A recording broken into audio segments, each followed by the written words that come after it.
uncommon. Ignoring the state of games about deaths, because they are about deaths, not families, which is sort of accidentally on point. Can you even name the parents of more than a couple of game characters? There are probably more about orphans than about someone who even in passing has parents. Children of Morta is all about the family. It's a slasher-light, Diablo-ish game without the loot, which has undergone years of crowd-funded development by Dead Mage. The project is looking to tackle real-world problems in a fantastical setting. Set in a mystical land, Children of Morta centers around the Bergsons and their quest to fight corruption and restore peace to their homeland. The story, despite falling into common tropes seen in fantasy tales surrounding them, is an engaging one. The Bergsons are the beating heart of Children of Morta in nearly every aspect.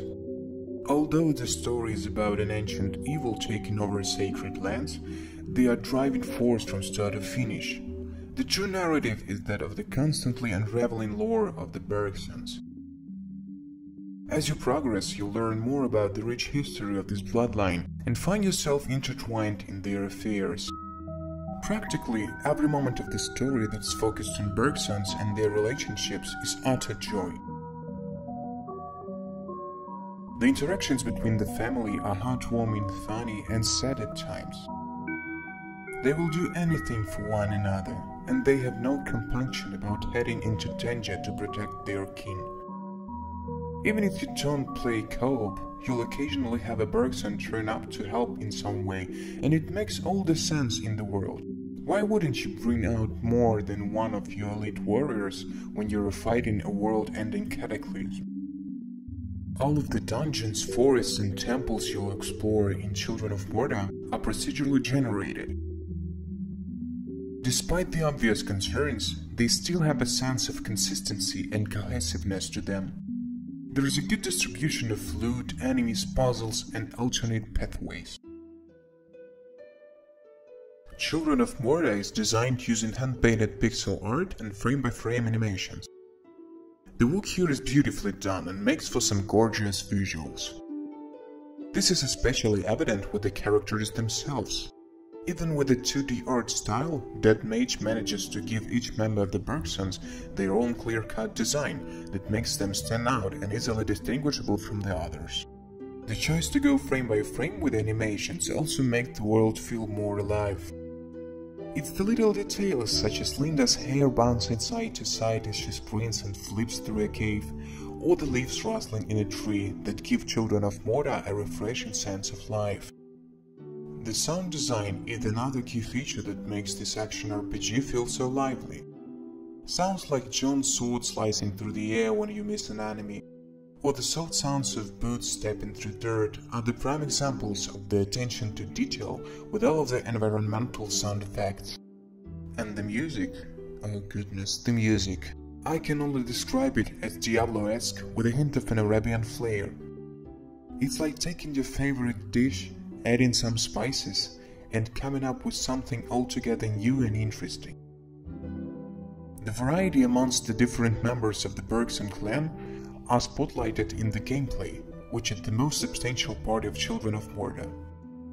This big family doubles as a diverse roster of heroes with different playstyles to bring to the table. The core roguelike structure of go in the dungeon, get as far as possible, die and come back stronger is the foundation of the experience, and each aspect of it is phenomenal. Exploring dungeons is an engaging and challenging experience thanks to the randomly generated layouts and varied enemy types. And each of the Bergsons offer a unique playstyle, ensuring you'll have a character you enjoy playing no matter what style you prefer. One, for example, goes into battle with sword and shield, another opts for quick dual daggers instead, and a third methodically snipes foes with her bow. Each playable character also has a unique skill tree to progress through, further allowing you to customize your build. With the gold you collect during your travels, you can upgrade universal stats shared between all of the characters too, including health, attack damage, critical hit chance, and the like. These help ensure that you won't be too weak if you try to take a new character you haven't tried into a late game dungeon. RPGs, particularly this kind of exclusively fighting crowd-heavy RPG, do benefit from a tangible feeling of becoming more powerful. And all this does get you playing as less favorite characters, which makes Children of Morta stand out. Children of Morta is one of those rare games that can provide something for players new to the genre and grizzled ARPG veterans alike. It's easy enough to pick up, and despite being brutally challenging if you don't make the best out of every advantage, it is never unfair. You always have a fighting chance. Children of Morta is a gorgeous and joyful experience, whether you choose to go alone or with a friend. When you think family, you realize how it shapes you.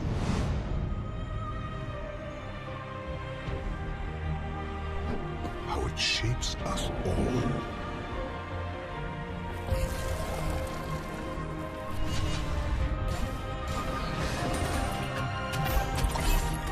And how little we tend to care about.